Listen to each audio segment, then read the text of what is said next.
وما أبرئ نفسي إن النفس لأمارة بالسوء إلا ما رحم ربي إن ربي غفور رحيم. وقال الملك ائتوني به أستخلصه لنفسي فلما كلمه قال إنك اليوم لدينا مكين أمين. قال اجعلني على خزائن الأرض إني حفيظ عليم. وكذلك مكنا ليوسف في الأرض يتبوأ منها حيث يشاء نصيب برحمتنا من نشاء ولا نضيع أجر المحسنين ولأجر الآخرة خير للذين آمنوا وكانوا يتقون. وجاء إخوة يوسف فدخلوا عليه فعرفهم وهم له منكرون. ولما جهزهم بجهازهم قال ائتوني بأخ لكم من أبيكم ألا ترون أني أوفي الكيل وأنا خير المنزلين فإن لم تأتوني به فلا كيل لكم عندي ولا تقربون. قالوا سنراود عنه أباه وإنا لفاعلون. وقال لفتيانه اجعلوا بضاعتهم في رحالهم لعلهم يعرفونها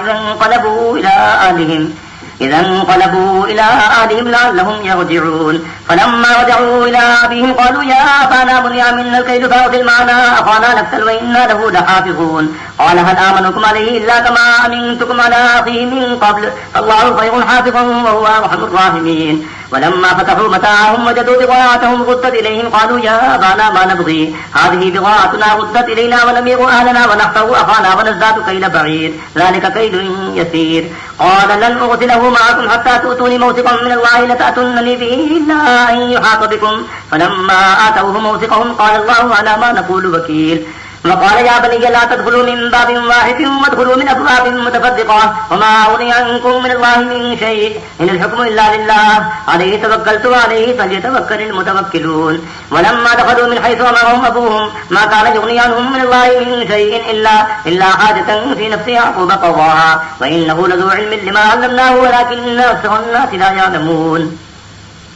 ولما دخلوا على يوسف آوى إليه أخاه قال إني أنا أخوك فلا تبتئس بما كانوا يعملون. فلما جهزهم بجهازهم جعل السقاية في رحل أخيه ثم أذن مؤذن أيتها العير إنكم لصادقون. قالوا أقبلوا عليهم ماذا تفسدون قالوا نفسد صواع الملك ولمن جاء به حمل بعير وأنا به زعيم. قالوا تالله لقد علمتم ما جئنا لنفسد في الأرض وما كنا صادقين. قالوا فما جزاؤه إن كنتم كاذبين. قالوا جزاؤه من وجد في رحله فهو جزاؤه كذلك نجزي الظالمين. فبدأ بأوعيتهم قبل وعاء أخيه ثم استخرجها من وعاء أخيه كذلك كدنا ليوسف ما كان ليأخذ أخاه في دين الملك إلا أن يشاء الله نرفع درجات من نشاء وفوق كل ذي علم عليم. قالوا إن يسرق فقد سرق أخ له من قبل فأسرها يوسف في نفسه ولم يبدها لهم قال أنتم شر مكانا والله أعلم بما تصفون. قالوا يا أيها العزيز إن له أبا شيخا كبيرا فخذ أحدنا مكانه إنا نراك من المحسنين. قال معاذ الله أن نأخذ إلا من وجدنا متاعنا عنده إنا إذا لظالمون. فلما استيأسوا منه خلقوا نجيا قال كبيرهم ألم تعلموا أن أباكم قد أخذ عليكم موثقا من الله ومن قبل ما فرطتم في يوسف فلن أبرح الأرض حتى يأذن لي أبي أو يحكم الله لي وهو خير الحاكمين. ارجعوا إلى أبيكم فقولوا يا أبانا إن ابنك سرق وما شهدنا إلا بما علمنا وما كنا للغيب حافظين. واسأل القرية التي كنا فيها والعير التي أقبلنا فيها وإنا لصادقون. قال بل سولت لكم أنفسكم أمرا فصبر جميل عسى الله أن يأتيني بهم جميعا إنه هو العليم الحكيم. وتولى عنهم وقال يا أسفا على يوسف فابيضت عيناه من الحزن فهو كظيم. قالوا تالله تفتأ تذكر يوسف حتى تكون حرضا أو تكون من الهالكين. قال إنما أشكو بثي فحزني إلى الله وأعلم من الله ما لا تعلمون. يا بني اذهبوا فتحسسوا من يوسف وأخيه ولا تيأسوا من روح الله إنه لا ييأس من روح الله إلا القوم الكافرون. فلما دخلوا عليه قالوا يا أيها العزيز مسنا وأهلنا الضر وجئنا ببضاعة مزجاة فأوف لنا الكيل وتصدق علينا إن الله يجزي المتصدقين. قال هل علمتم ما فعلتم بيوسف وأخيه إذ أنتم جاهلون. قالوا أئنك لأنت يوسف قال أنا يوسف وهذا أخي قد من الله علينا إنه من يتقي ويصبر فإن الله لا يضيع أجر المحسنين. قالوا تالله لقد آثرك الله علينا وإن كنا لخاطئين. قال لا تثريب عليكم اليوم يغفر الله لكم وهو أرحم الراحمين. اذهبوا بقميصي هذا فألقوه على وجه أبي يأتي بصيرا وأتوني بأهلكم أجمعين. ولما فصلت العير قال أبوهم إني لأجد ريح يوسف لولا أن تفندون. قالوا تالله إنك لفي ضلالك القديم. فلما أن جاء البشير ألقاه على وجهه فارتد بصيرا قال ألم أقل لكم إني أعلم من الله ما لا تعلمون قالوا يا أبانا استغفر لنا ذنوبنا إنا كنا خاطئين قال سوف أستغفر لكم ربي إنه هو الغفور الرحيم فلما دخلوا على يوسف آوى إليه أبويه وقال ادخلوا مصر إن شاء الله آمنين ورفع أبويه على العرش وخروا له سجدا وقال يا أبت هذا تأويل رؤياي من قبل قد جعلها ربي حقا لقد أحسن بي إذ أخرجني من السجن وجاء بكم من البدو من بعد أن نزغ الشيطان بيني وبين إخوتي إن ربي لطيف لما يشاء إنه هو العليم الحكيم رب قد آتيتني من الملك وعلمتني من تأويل الأحاديث فاطر السماوات والأرض أنت وليي في الدنيا والآخرة توفني مسلما والحقني بالصالحين ذلك من أنباء الغيب نوحي إليك وما كنت لديهم إذ أجمعوا أمرهم وهم يمكرون وما أكثر الناس ولو حرصت بمؤمنين وما تسألهم عليه من أجر إن هو إلا ذكر للعالمين وكأي من آية في السماوات والأرض يمرون عليها وهم عنها معرضون وما يؤمن أكثرهم بالله إلا وهم مشركون أفأمنوا أن تأتيهم غاشية من عذاب الله أو تأتيهم الساعة بغتة وهم لا يشعرون قل هذه سبيلي يدعو إلى الله على بصيرة أنا ومن اتبعني وسبحان الله وما أنا من المشركين وما أرسلنا من قبلك إلا رجالا نوحي إليهم من أهل القرى أفلم يسيروا في الأرض فينظروا كيف كان عاقبة الذين من قبلهم ولدار الآخرة خير للذين اتقوا أفلا تعقلون حتى إذا استيأس الرسل وظنوا أنهم قد كذبوا جاءهم نصرنا فنجي من نشاء ولا يرد بأسنا عن القوم المجرمين لقد كان في قصصهم عبرة لأولي الألباب ما كان حديثا يفترى ولكن تصديق الذي بين يديه وتفصيل كل شيء وهدى ورحمة لقوم يؤمنون بسم الله الرحمن الرحيم الف لام ميم را تلك آيات الكتاب والذي أنزل إليك من ربك الحق ولكن أكثر الناس لا يؤمنون الله الذي رفع السماوات بغير عمد ترونها ثم استوى على العرش وسخر الشمس والقمر كل يجري لأجل مسمى يدبر الأمر يفصل الآيات لعلكم بلقاء ربكم توقنون وهو الذي مد الأرض وجعل فيها رواسي وأنهارا ومن كل الثمرات جعل فيها زوجين اثنين يغشي الليل النهار إن في ذلك الآيات لقوم يتفكرون وفي الأرض قطع متجاورات وجنات من أعناب وزرع ونخيل صنبان وغير صنبان يسقى بماء واحد ونفضل بعضها على بعض في الأكل إن في ذلك الآيات لقوم يعقلون وإن تعجب فعجب قولهم أئذا كنا ترابا أئنا لفي خلق جديد أولئك الذين كفروا بربهم وأولئك الأولاد في أعناقهم وأولئك أصحاب النار هم فيها خالدون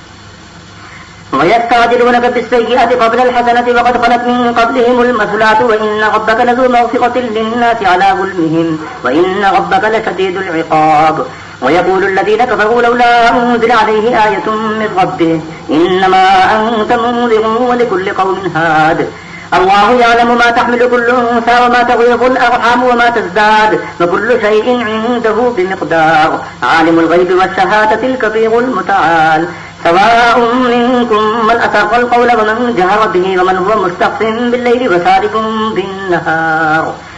له معقبات من بين يديه ومن خلفه يحفظونه من أمر الله إن الله لا يغير ما بقوم حتى يغيروا ما بأنفسهم وإذا أراد الله بقوم سوءا فلا مرد له وما لهم من دونه من وال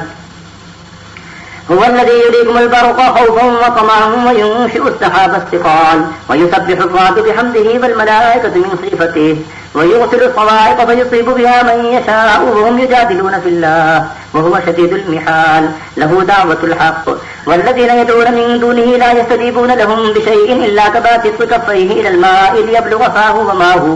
وما هو ببالغه وما دعاء الكافرين إلا في ضلال ولله يسجد من في السماوات والأرض طوعا وكرها وظلالهم بالغدو والآصال قل من رب السماوات والأرض قل الله قل أفاتخذتم من دونه أولياء لا يملكون لأنفسهم نفعا ولا ضرا قل هل يستوي الأعمى والبصير أم هل تستوي الظلمات والنور أم جعلوا لله شركاء خلقوا كخلقه فتشابه الخلق عليهم قل الله خالق كل شيء وهو الواحد القهار أنزل من السماء ماء فسالت أودية بقدرها فاحتمل السيل زبدا رابيا ومما يوقدون عليه في النار ابتغاء حلية أو متاع زبد مثله كذلك يضرب الله الحق والباطل فأما الزبد فيذهب جفاء وأما ما ينفع الناس فيمكث في الأرض كذلك يضرب الله الأمثال للذين استجابوا لربهم الحسنى والذين لم يستجيبوا له لو أن لهم ما في الأرض جميعا ومثله معه لافتدوا به أولئك لهم سوء الحساب ومأواهم جهنم وبئس المهاد. إنما أنزل إليك من ربك الحق كمن هو أعمى إنما يتذكر أولو الألباب الذين يوفون بعهد الله ولا ينقضون الميثاق والذين يصلون ما أمر الله به أن يوصل ويخشون ربهم ويخافون سوء الحساب والذين كفروا ابتغاء وجه ربهم وأقاموا الصلاة وأنفقوا مما رزقناهم سرا وعلانية ويدرؤون بالحسنة السيئة أولئك لهم عقبى الدار جنات عدن يدخلونها ومن صلح من آبائهم وأزواجهم وذرياتهم والملائكة يدخلون عليهم من كل باب سلام عليكم بما صبرتم فنعم عقبى الدار والذين ينقضون عهد الله من بعد ميثاقه ويقطعون ما أمر الله به أن يوصل ويفسدون في الأرض أولئك لهم اللعنة ولهم سوء الدار الله يبسط الرزق لمن يشاء ويقدر وفرحوا بالحياة الدنيا وما الحياة الدنيا في الآخرة إلا متاع ويقول الذين كفروا لولا أنزل عليه آية من ربه قل إن الله يضل من يشاء ويهدي إليه من أناب الذين آمنوا وتطمئن قلوبهم بذكر الله ألا بذكر الله تطمئن القلوب الذين آمنوا وعملوا الصالحات طوبى لهم وحسن مآب كذلك أرسلناك في أمة قد خلت من قبلها أمم لتتلو عليهم الذي أوحينا إليك وهم يكفرون بالرحمن قل هو ربي لا إله إلا هو عليه توكلت وإليه متاب ولو أن قرآنا سجرت به الجبال أو قطعت به الأرض أو كلم به الموتى بل لله الأمر جميعا أفلم ييأس الذين آمنوا ولو يشاء الله لهدى الناس جميعا ولا يزال الذين كفروا تصيبهم بما صنعوا قارعة أو تحل قريبا من دارهم حتى يأتي وعد الله إن الله لا يخلف الميعاد ولقد استهزئ برسل من قبلك فأمليت للذين كفروا ثم أخذتهم فكيف كان عقاب أفمن هو قائم على كل نفس بما كسبت وجعلوا لله شركاء قل سموهم أم تنبئونه بما لا يعلم في الأرض أم بظاهر من القول بل زين للذين كفروا مكرهم وصدوا عن السبيل ومن يضلل الله فما له من هاد لهم عذاب في الحياة الدنيا والعذاب الآخرة أشق وما لهم من الله من واق مثل الجنة التي وعد المتقون تجري من تحتها الأنهار أكلها دائم وظلها تلك عقبى الذين اتقوا وعقبى الكافرين النار والذين آتيناهم الكتاب يفرحون بما أنزل إليك ومن الأحزاب من ينكر بعضا قل إنما أمرت أن أعبد الله ولا أشرك به إليه أدعو وإليه مآب وكذلك أنزلناه حكما عربيا ولئن اتبعت أهواءهم بعد ما جاءك من العلم ما لك من الله من ولي ولا واق ولقد أرسلنا رسلا من قبلك وجعلنا لهم أزواجا وذريا وما كان لرسول أن يأتي بآية إلا بإذن الله لكل أجل كتاب يمحو الله ما يشاء ويثبت عنده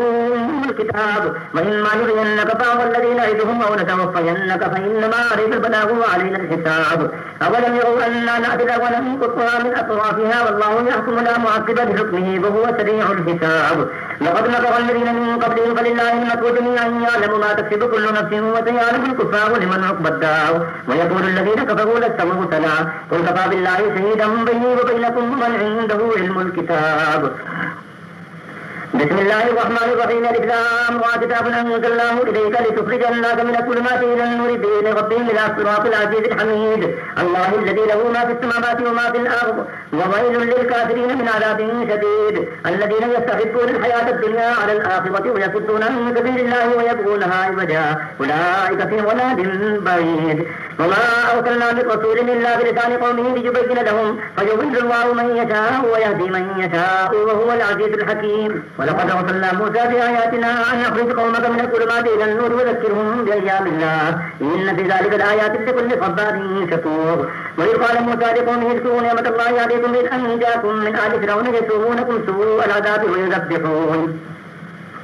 ويذبحون أبناءكم ويستحيون نساءكم وفي ذلكم بلاء من ربكم عظيم. وإذ تأذن ربكم لئن شكرتم لأزيدنكم ولئن كفرتم إن عذابي لشديد. فقال موسى إن تكفروا أنتم ومن في الأرض جميعا فإن الله لغني حميد. ألم يأتكم نبأ الذين من قبلكم قوم نوح وعاد وثمود والذين من بعدهم لا يعلمهم إلا الله جاءتهم رسلهم بالبينات فردوا أيديهم في أفواههم وقالوا إنا كفرنا بما أرسلتم به وإنا لفي شك مما تدعوننا إليه مريب. قالت رسلهم وفي الله شك فاطر السماوات والأرض يدعوكم ليغفر لكم من ذنوبكم ويؤخركم إلى أجل مسمى. قالوا إن أنتم إلا بشر مثلنا تريدون أن تصدونا عما كان يعبد آباؤنا فأتونا بسلطان مبين. قالت لهم رسلهم إن نحن إلا بشر مثلكم ولكن الله يمن على من يشاء من عباده وما كان لنا أن نأتيكم بسلطان إلا بإذن الله وعلى الله فليتوكل المؤمنون. وما لنا ألا نتوكل على الله وقد هدانا سبلنا ولنصبرن على ما آذيتمونا وعلى الله فليتوكل المتوكلون. وقال الذين كفروا لرسلهم لنخرجنكم من أرضنا أو لتعودن في ملتنا فأوحى إليهم ربهم لنهلكن الظالمين ولنسكننكم الأرض من بعدهم ذلك لمن خاف مقامي وخاف وعيد. واستفتحوا وخاف كل جبار عنيد من ورائه جهنم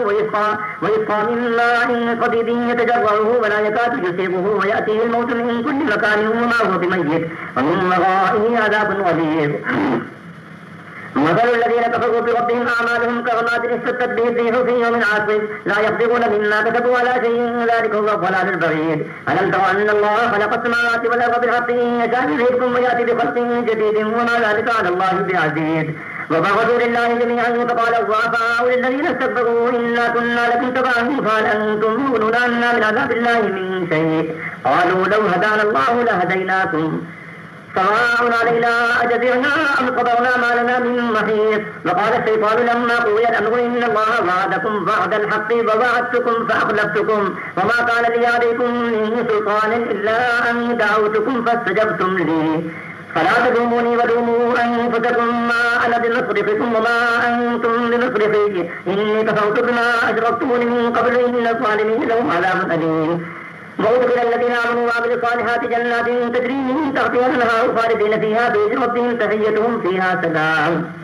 ألم تر كيف ضرب الله مثلا كلمة طيبة كشجرة طيبة أصلها ثابت وفرعها في السماء تؤتي كل حين بإذن ربها ويضرب الله الأمثال للناس لعلهم يتذكرون. ومثل كلمة خبيثة كشجرة خبيثة اجتثت من فوق الأرض ما لها من قرار. يثبت الله الذين آمنوا بالقول الثابت في الحياة الدنيا وفي الآخرة ويضل الله الظالمين ويفعل الله ما يشاء.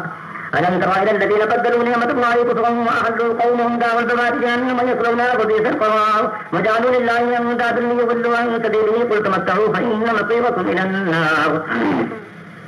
قل لعبادي الذين آمنوا يقيموا الصلاة وينفقوا مما رزقناهم سرا وعلانية من قبل أن يأتي يوم لا بيع فيه ولا خلال. الله الذي خلق السماوات والأرض أنزل من السماء ماء فأخرج به من الثمرات رزقا لكم وسخر لكم الفلك لتجري في البحر بأمره وسخر لكم الأنهار وسخر لكم الشمس والقمر دائبين وسخر لكم الليل والنهار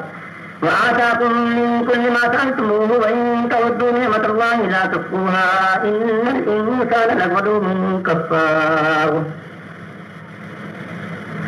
وإذ قال إبراهيم رب اجعل هذا البلد آمنا واجنبني وبني أن نعبد الأصنام رب إنهن أضللن كثيرا من الناس فمن تبعني فإنه مني ومن عصاني فإنك غفور رحيم. ربنا إني أسكنت من ذريتي بواد غير ذي زرع عند بيتك المحرم ربنا ليقيموا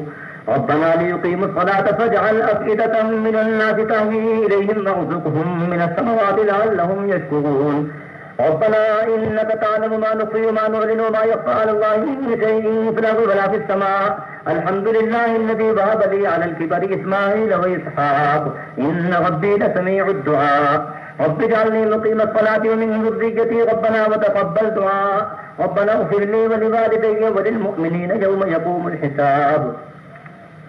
ولا تحسبن الله غافلا عما يعمل الظالمون إنما يؤخرهم ليوم تشخص فيه الأبصار مهطعين مقنعي رؤوسهم لا يرتد إليهم طرفهم وأفئدتهم هواء وأنذر الناس يوم يأتيهم العذاب فيقول الذين ظلموا ربنا أخرنا إلى أجل قريب نجب دعوتك ونتبع الرسل أولم تكونوا أقسمتم من قبل ما لكم من زوال وسكنتم في مساكن الذين ظلموا أنفسهم وتبين لكم كيف فعلنا بهم ووضعنا لكم الأمثال لقد مكروا مكرهم وعند الله مكرهم وإن كان مكرهم لتزول منه الجبال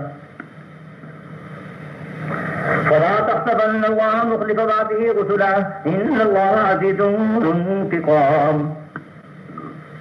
يوم تبدل الأرض غير الأرض والسماوات وبرزوا لله الواحد القهار وترى المجرمين يومئذ مقرنين في الأصفاد سرابيلهم من قطران وتغشى وجوههم النار